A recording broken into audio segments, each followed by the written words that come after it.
my name is Scheele, and I'm the social media specialist at Prairie Center here. And today we have Melissa Scheele, who plays very important roles at the Mystery at the Theater this year. The other role in this production is... I'm the costume designer and slash I'm just gonna sew everything. So.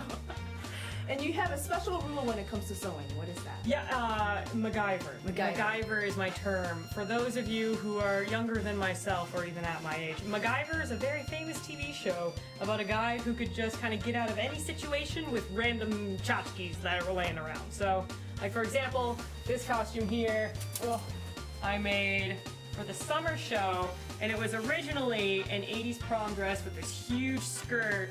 And we ended up taking the back and making all this bustle and stuff. So that took me a whole like 10 minutes.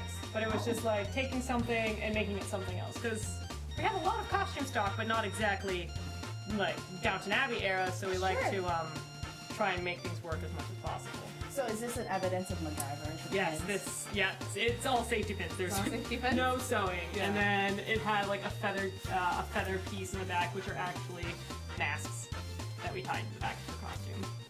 So, lots of fun things. So girls, don't do this when it comes to your prom night, but for theater, it is okay. Oh, totally okay. So can you show us some of the costumes that you perhaps would use for this production? Yes, well we're setting it in kind of, because Downton Abbey has spanned a very large amount of time so far, but we're kind of leaning towards where it is right now, which is in the 1920s. So we actually have some very lovely outfits from a summer production we did a couple years ago for Coconuts. Okay. So we have some really beautiful 1920s gowns that some of the younger female characters would be wearing. And then some of the elderly characters will be harkening back to older fashion eras with the really long skirts. And we also have a lot of suits. All the guys will be in tuxes, so it'll be very dashing and nice to look at. But it's a lot of fun finding all the random knickknacks we have. So here's another one. Lots of really pretty, flowy, ornate dresses that we'll be dealing with. A lot of sequins, yeah. The drop waist. It will all be. It's a very visually appealing era, so that helps a lot. Yes, and people in that era probably had a lot of time to dress, so they had... Yeah, they had plenty of time to dress, and people to help them, So one of the characters in the show is Anna. Yes, we have a whole rank of servants. We're actually starting to expand our servant chorus. But, so they're going to be in actually outfits that would look like they would fit more in the Victorian era, because servant outfits didn't change as fast as the upper class. So she'll be in a nice long black velvet, which I have right here.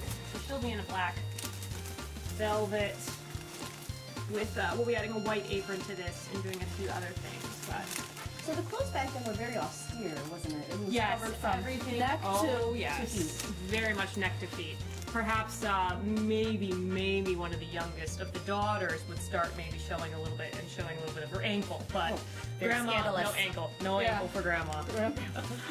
And so if we talk about this piece for one more time, is this a vintage piece?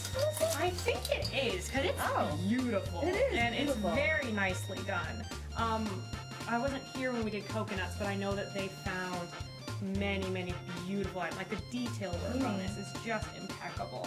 And it's very well sewn. It's rather heavy. Beadwork is always heavy. So it's we also have a lot of accessories and hats and everything we get to add to this as well, which is really